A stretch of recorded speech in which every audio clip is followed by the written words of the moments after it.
One afternoon, I received a call from an unexpected person. It was Nancy, my former best friend who snatched away John 10 years ago.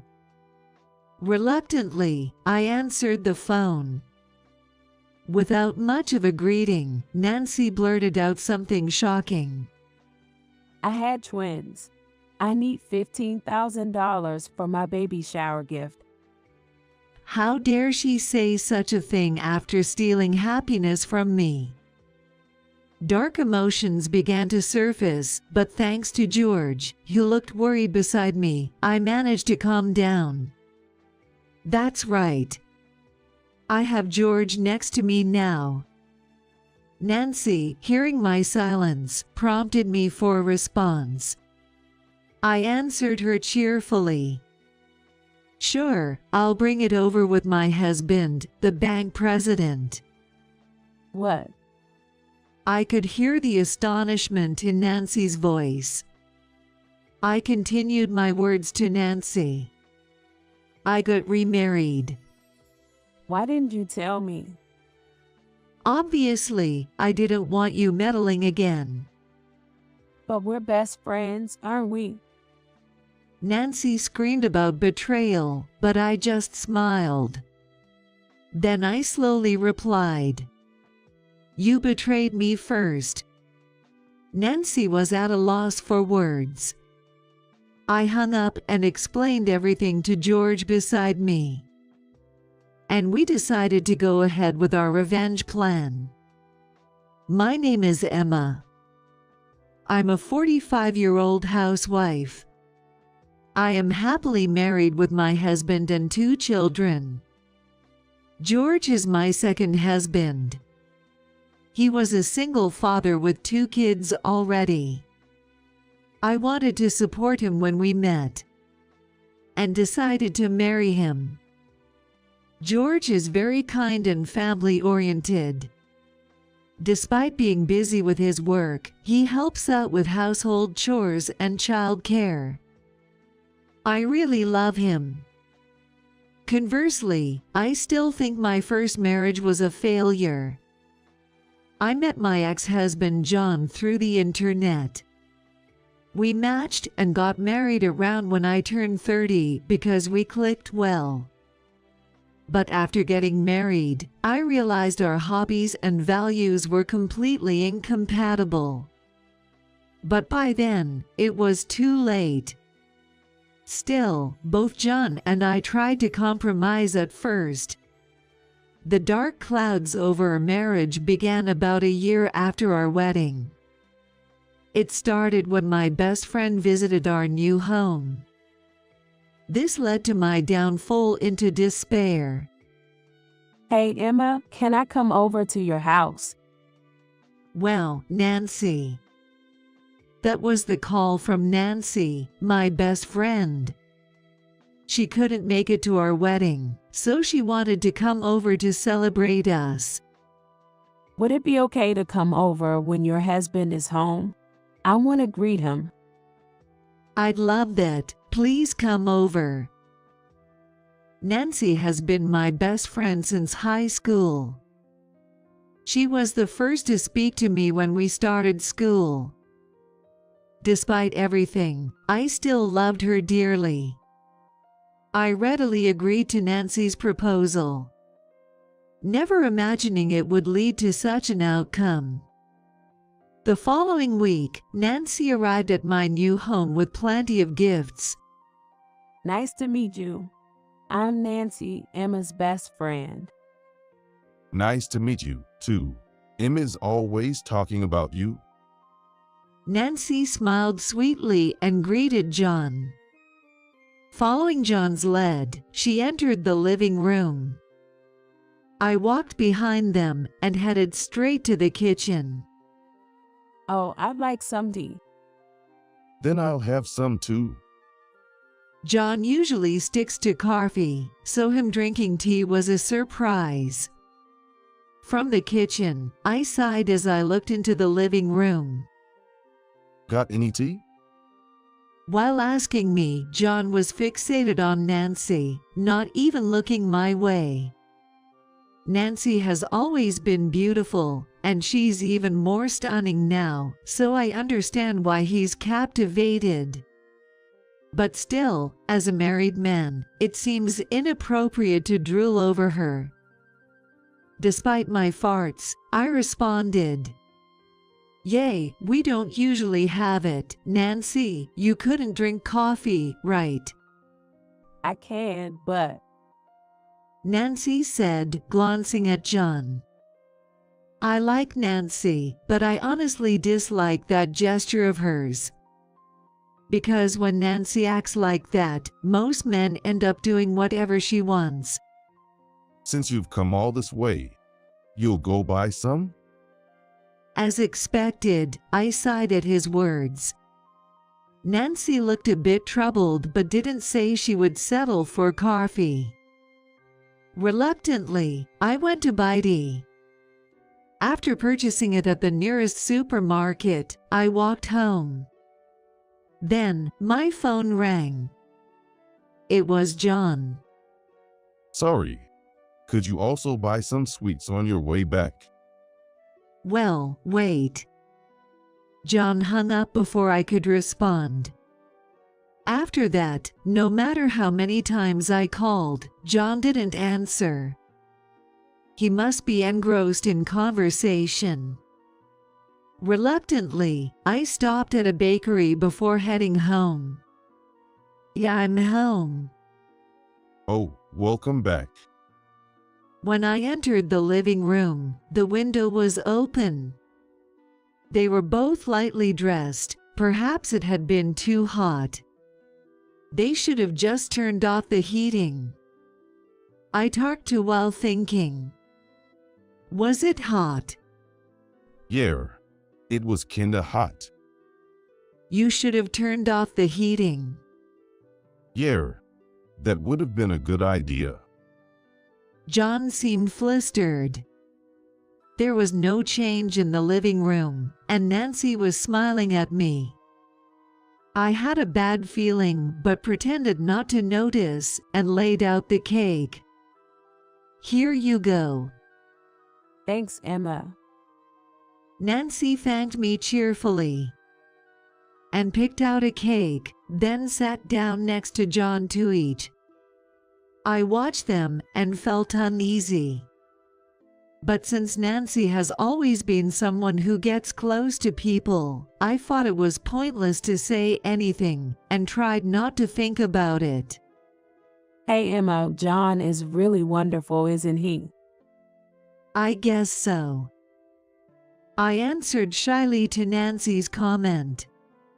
Then, with a pretty smile, Nancy continued talking while resting her hand on John's knee. Yes, he's really handsome, and above all, he's a banker. That's impressive. Thank you. You're lovely too, Nancy. Oh, I'm flattered. John, a banker who had recently been promoted, smiled happily when Nancy complimented him.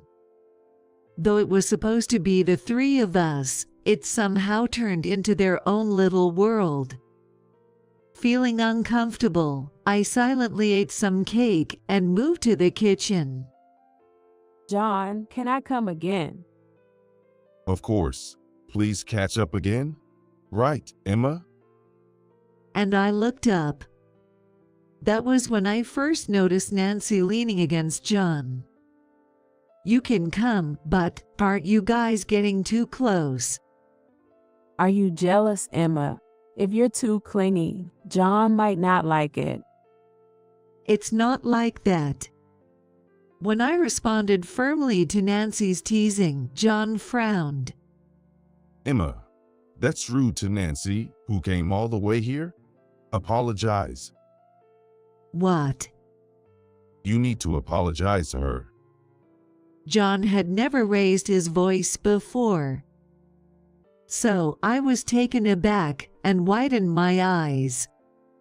It's okay, John. I'm not mad, right, Emma?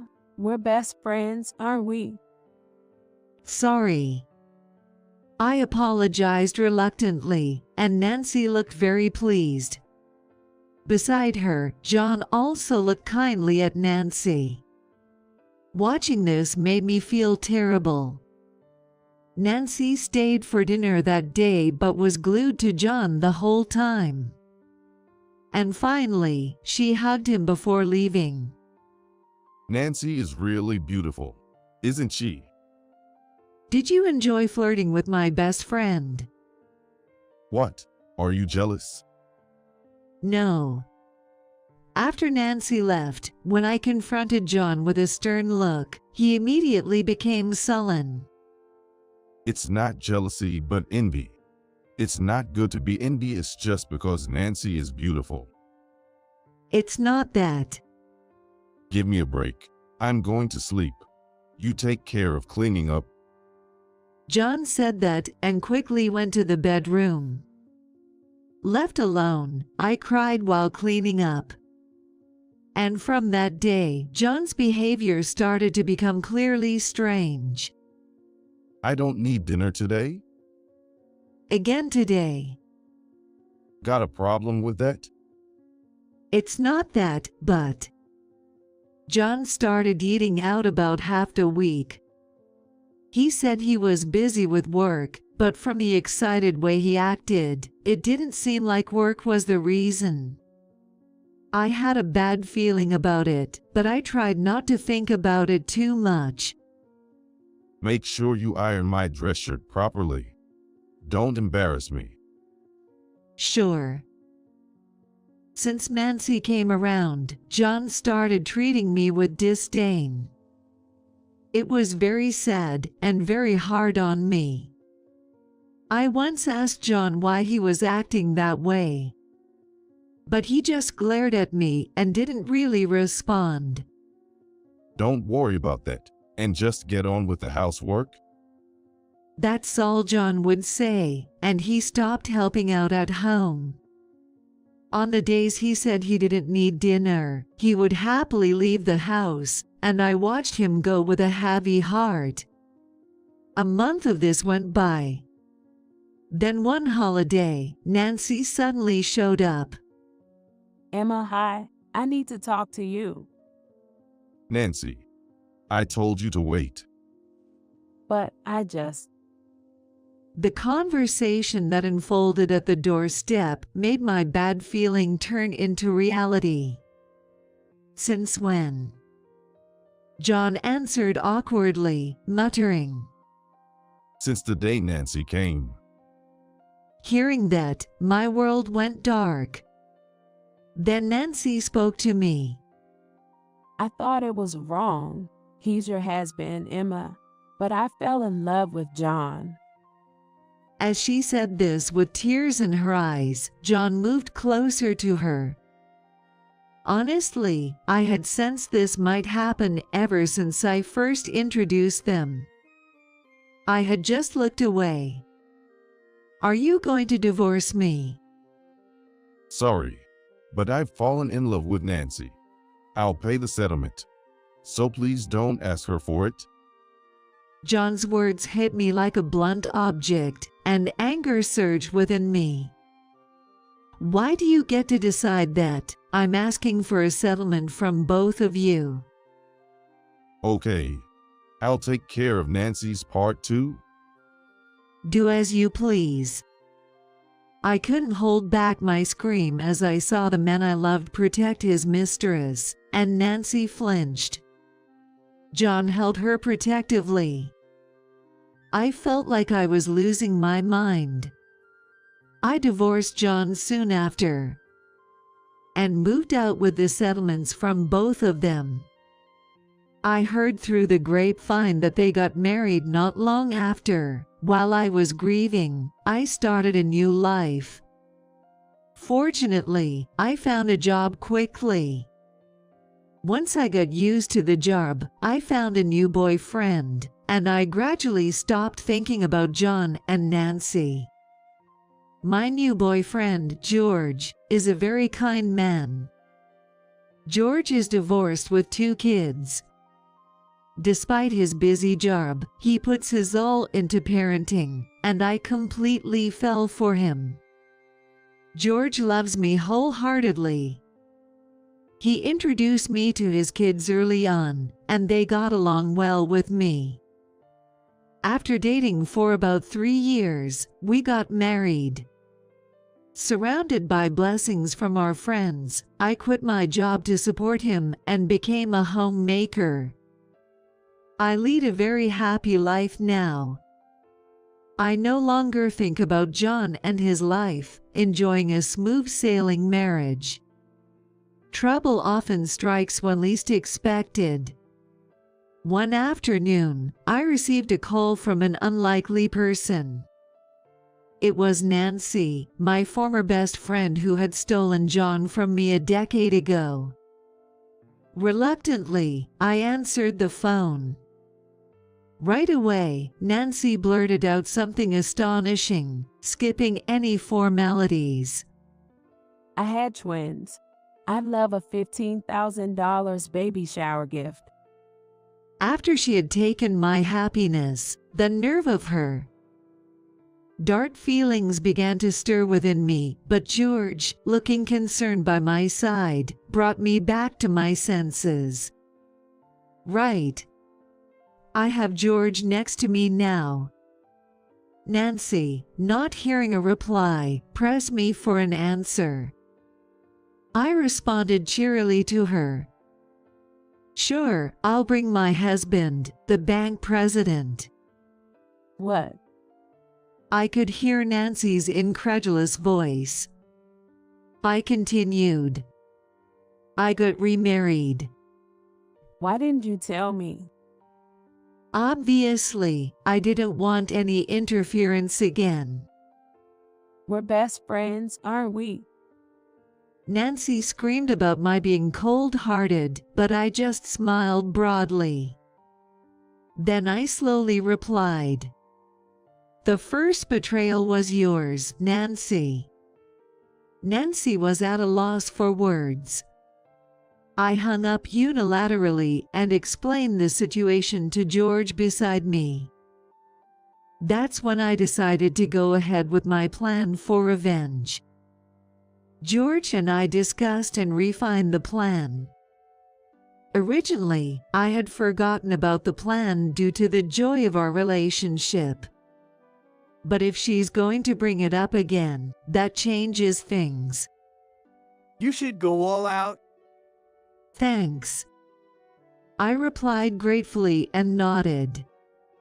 Then, I repeatedly simulated the upcoming meeting with Nancy set for the following week. On the appointed day, I headed to the address Nancy had given and rang the doorbell. Welcome. Well, is he your husband? Yes, that's right. I didn't know you remarried. You could have told me.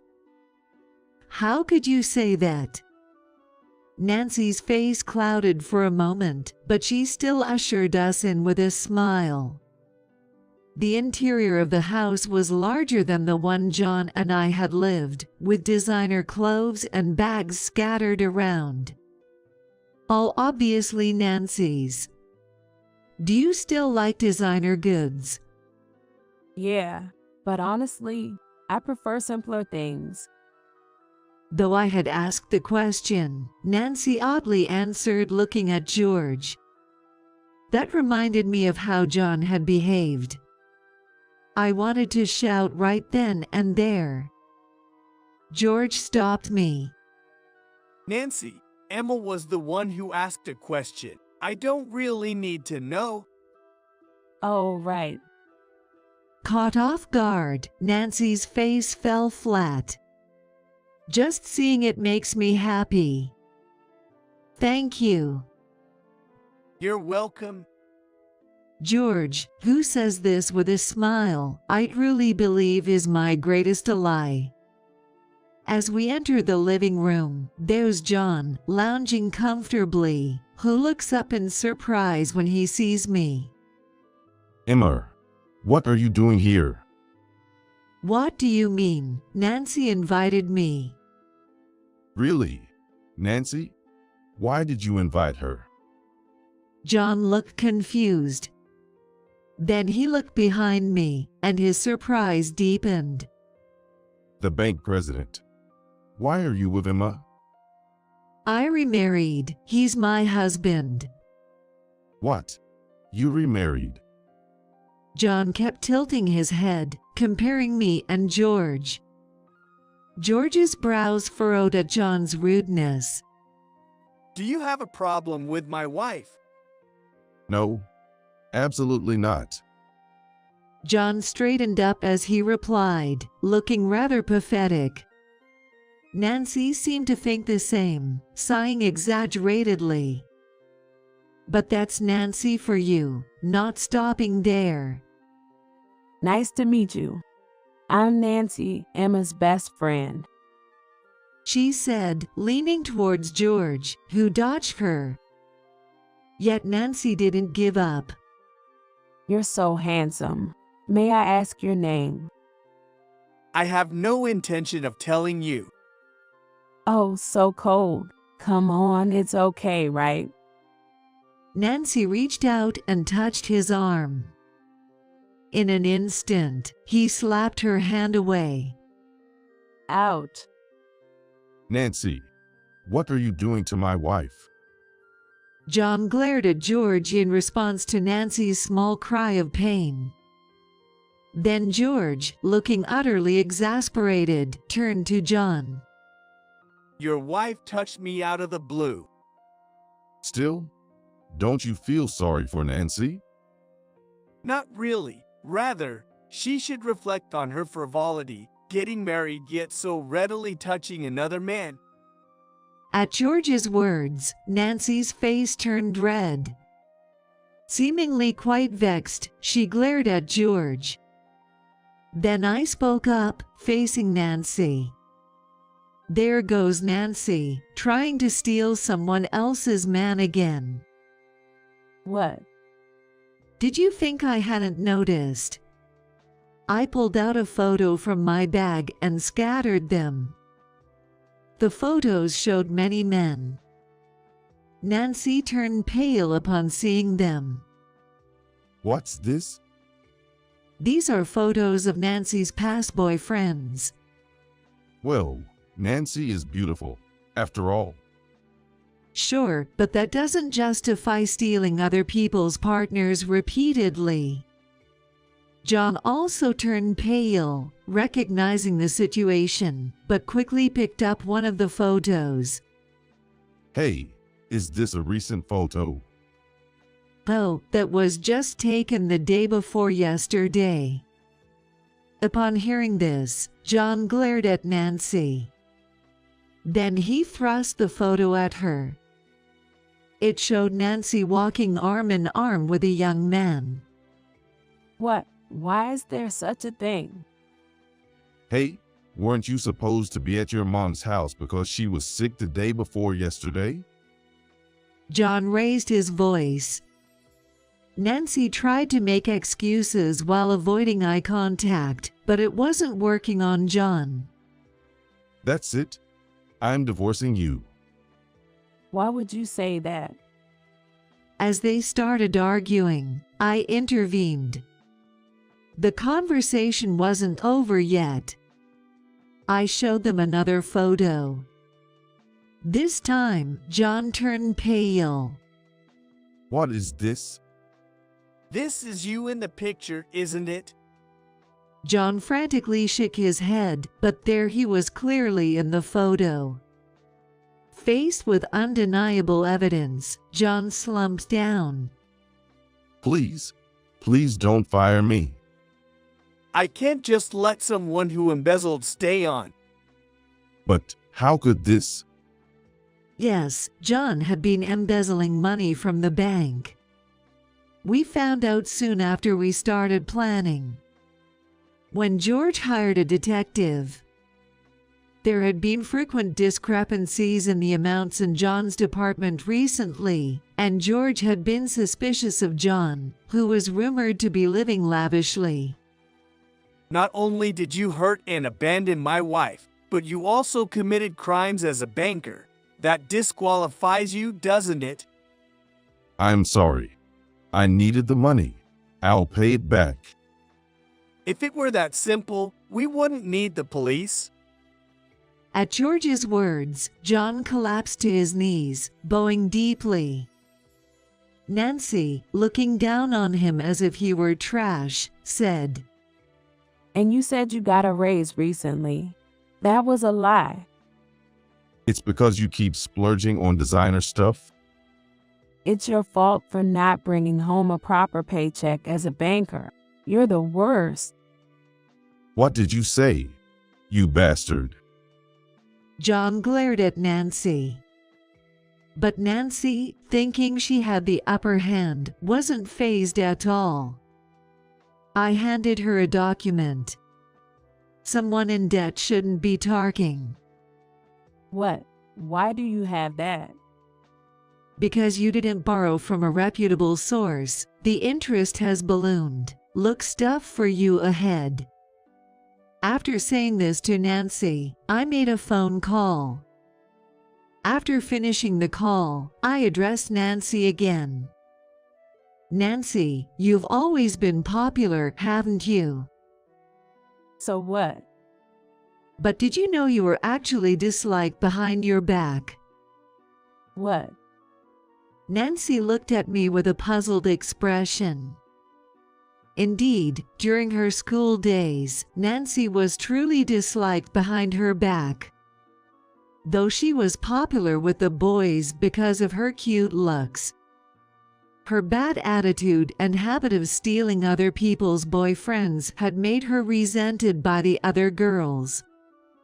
When I mentioned this, Nancy's mouth twitched as if she was really unaware of it. You might think you were popular, but people just hated you and looked at you from a distance.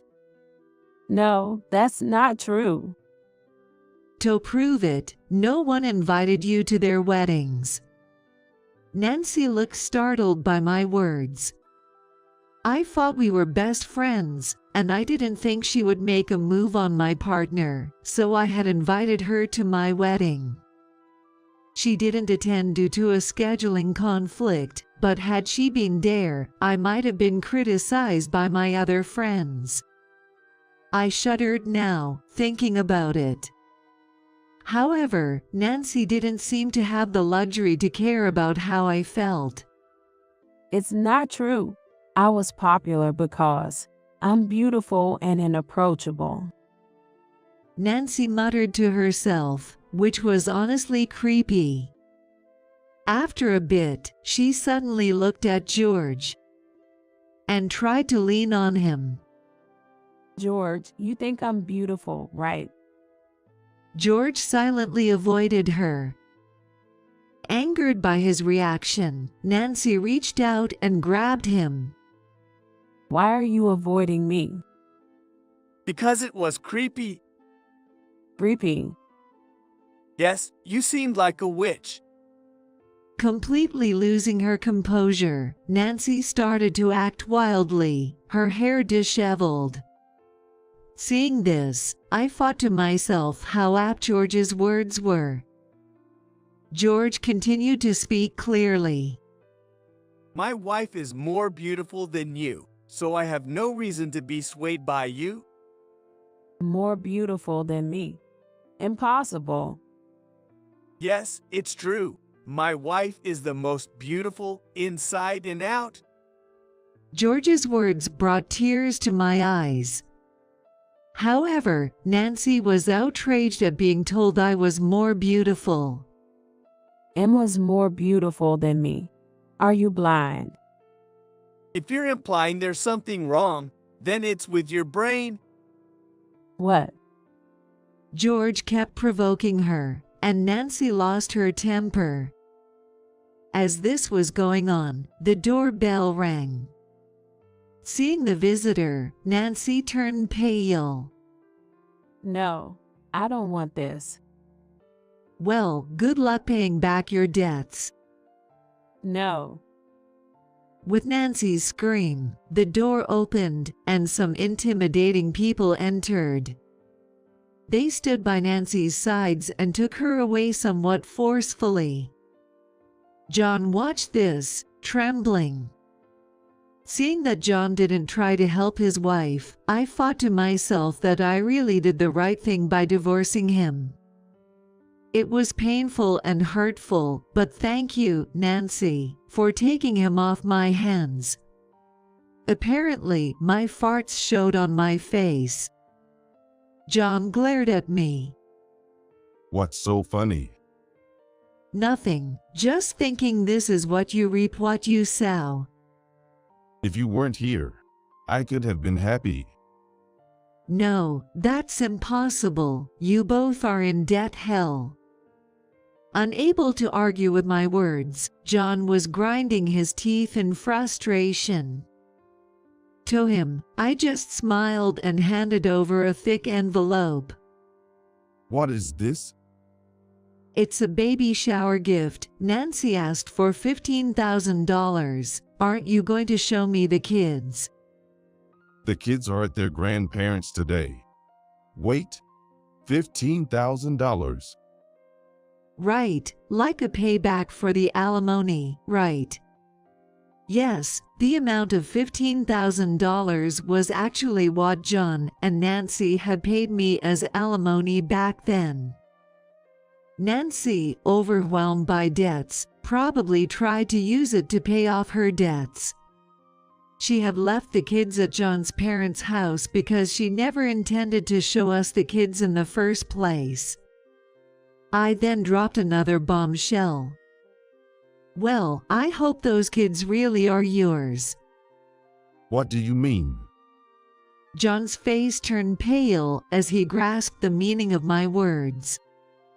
If her recent affair had started before the pregnancy, there was a high chance he wasn't the father.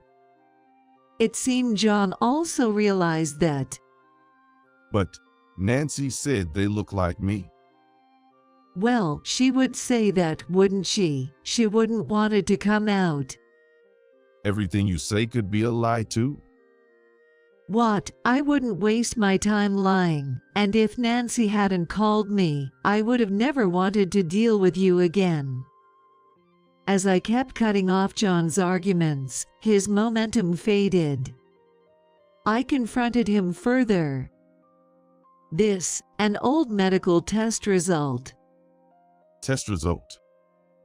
Yes, I asked the hospital and got the results again. The document I presented was a gynecological test result from when John and I were still married. It contained certain words. Natural pregnancy is unlikely. Yes, so when I heard about the twins, I remembered this. John was shocked as he looked at the test results. I had meant to tell him the results after his test, but Nancy had come to our house the day before I could tell him, and I missed the chance. Those kids aren't mine. It's highly likely. Why bring this up now? Revenge? As John came up with such an obvious question, I just smiled back at him. Then George spoke up. You're on house arrest from tomorrow. Expect further notice. Assume that dismissal is unavoidable. Wait, please. Anything but dismissal. Even now, John was still begging. George returned his plea with a cold look. Then made a phone call. When John heard the name on the other end of the call, he went pale. Calling the manager. I've instructed them to properly investigate your case. John collapsed to his knees, his face ashen. It's all over. Yes, your career as a banker is over. Not just as a banker, with all the debt, his life might be over too. I fought this, but John probably knew it best. Seemingly out of energy to glare at me, John knelt on the ground, beginning to apologize to George. I am truly sorry. Please. Anything but dismissal? As I said, that's not possible. When George firmly rejected him, John then turned to me, bowing his head. Was he that desperate to remain a banker? I was somewhat impressed in a way. While bowing to me, John had the audacity to say, Emma, I am truly sorry. Is there any chance you could forgive me now? "Is that because you think if I forgive you, you'll avoid being fired?" That's part of it. How stupid are you? Affirming this, I sighed deeply. And I stated clearly, "Even if I forgive you, it doesn't erase the fact of your embezzlement, and after all, my husband does not mix personal issues with professional ones." Don't say that. Hoping for a lifeline, John looked utterly despondent. Leaving a silent John behind, George and I left the scene. Later, I heard that Nancy sent divorce papers.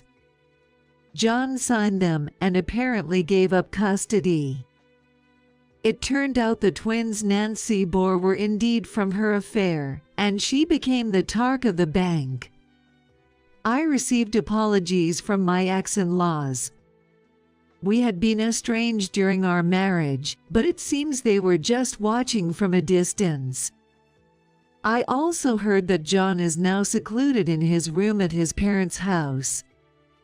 As George declared, he was fired from the bank, burdened with debt and required to return the embezzled funds. His life is reportedly very difficult. He is reportedly working multiple jobs day and night, subsisting on sprouts to stave off hunger. Once he came to our house in shabby clothes, but security prevented him from even reaching the entrance. I may seem heartless for not feeling pity for John's fallen state, but upon reflection, he brought this upon himself, so perhaps it's only natural. I had known Nancy's parents as acquaintances, so when I told them the truth, they were shocked. Apparently, their meeting with John was full of lies, and they hadn't known he was my ex-husband. After many apologies from them, I felt sorry myself. They offered to pay some money for the trouble, but I declined since it wasn't their fault. Nancy was taken away by debt collectors, and her whereabouts are unknown. Although a letter once arrived with a postmark from near the Bay Area, so she might still be alive somewhere. The twins were being raised by Nancy's parents, but being elderly, they couldn't manage and recently placed them in an orphanage. It might seem sad, but it's probably better than growing up around Nancy. Realizing how much I disliked Nancy made me understand my own feelings better. George is working hard as a bank manager, and though he often comes home late, he keeps in touch, so I'm not worried about infidelity. Meeting such a sincere person makes me feel fortunate, and the hardships of my divorce seem worthwhile if it meant getting to marry him. George recently hired a new secretary and wants to host a home party, excitedly maintaining the barbecue equipment, which makes me feel very happy. As for me, I've recently been enjoying day trips with the kids. We mostly do day trips close to home, but they are really refreshing and fun. George wants to join us, but he's too busy right now, so I'm enjoying the time with just the three of us. The older child, already a middle schooler, still affectionately calls me Mom. And the younger one hugs me and says I love you, making every day feel blissful. And now, a new life is growing inside me. Despite being 45 and facing a high-risk pregnancy with my first child, I am determined to nurture this gift of life. The kids are excited about having a much younger sibling, and we plan to choose a name for the baby as a family of 4 soon. If it's a girl, I won't let her get married. Come on, you're getting ahead of yourself. George suggested we wait to find out the gender, so we don't yet know if it will be a boy or a girl. Thanks to this, we spend our days happily imagining the future. Despite some tough days, my current happiness seems to overwrite the past, and I feel very fortunate now. I have a feeling that the future will be bright. These farts crossed my mind as I gently touched my belly.